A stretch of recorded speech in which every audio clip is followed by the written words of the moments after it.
Hey you guys, it's Dana and it's Tuesday, so it's time to talk about money. And in this video, I wanted to talk about spending no money for the entire year.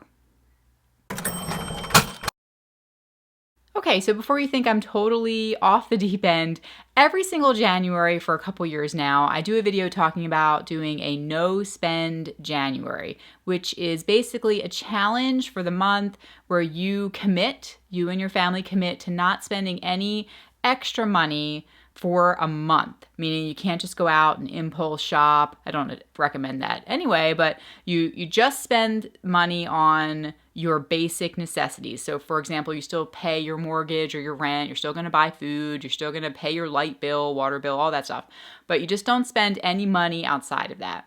So how about thinking about doing it for the entire year?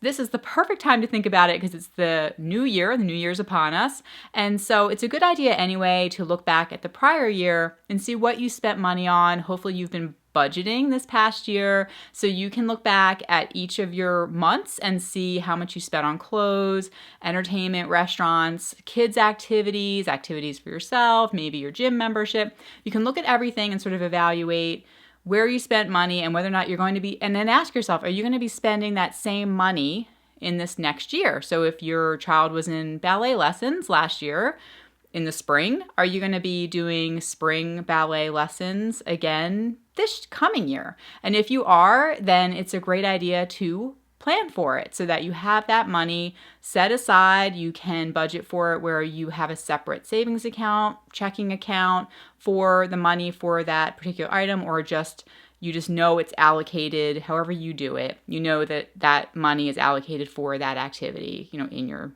main checking account. And then you can save for it if you have 26 paychecks, or you and your partner, you can save up, save per month. You can divide it per month, divide it by paychecks, save that amount of money so that when it comes, it's like almost like you're not really spending any money. You have that money sitting there, like ready to go. The cash is there. So then you're not spending any money for the year over what you had planned for, right? So it's not like you're not spending any money the whole year, but I think it's a fantastic challenge, because if you can challenge yourself to plan out everything, emergencies aside, that's why you have an emergency account, plan out everything that you're going to do for the next year, for your family, for yourself, what you're going to spend money on, then you can essentially get through the whole year with having all the money set aside, planned for. It's like you're not spending any extra money. So I kind of love this time of year because you can go back. Every month we have a new written budget for the month. So every dollar that comes in is allocated to go out to a certain area or, to a certain savings bucket, certain items. So it's nice to go back and look at the prior year, compare it to the year before, see, did we spend more than we thought we would, less than we thought we would, what do we want to spend money on this next coming year, and really map it all out so that way we have the separate account with the money sitting there when the time comes to pay for it. Okay, so it might seem hard, but you can start with 1 month if you want to do a no spend month in January. I have a separate video talking about the rules to do a no spend January, and it's very similar for the year. You're just doing it times 12, right? 12 months in the year. And then you just have everything planned out for the year. And then at the end of the year, you might see that you've saved a lot of money, or it's been less stressful because you've had everything planned out. Doing a no spend can help you reset, whether you're doing a no spend month, a no spend year, no spend weekend. It can help you reset after maybe overspending over the holidays or having a bad year. Maybe you had a lot of emergencies and you're just really looking to sort of bring things back, get more in control. You might be thinking, what's the difference between a budget and a no spend? And basically, you want to be budgeting every month where you're giving your money up.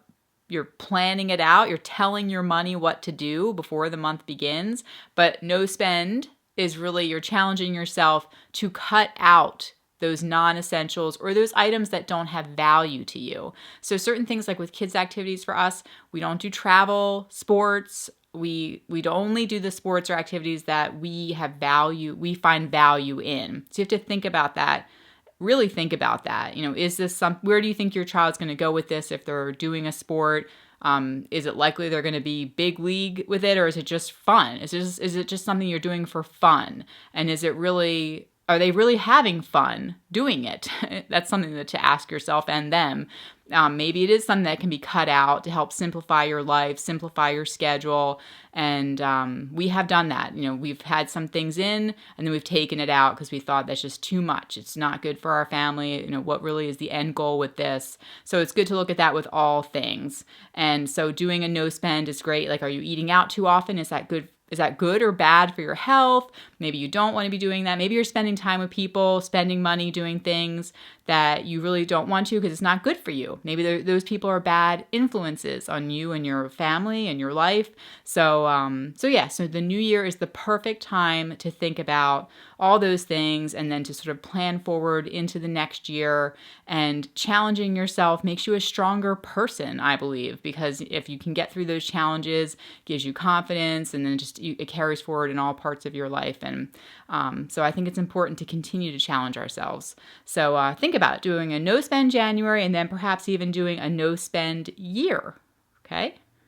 All right, you guys, if it's your first time here, I'm here every single Tuesday talking all about money, except for next Tuesday because it's Christmas Day. So I'll have a little Christmas special for you that week, but I will not be talking about money the week of Christmas because I'm spending time with my family. But every other Tuesday, I'm here talking all about money. So be sure to subscribe and I will talk to you guys in the next video. All right.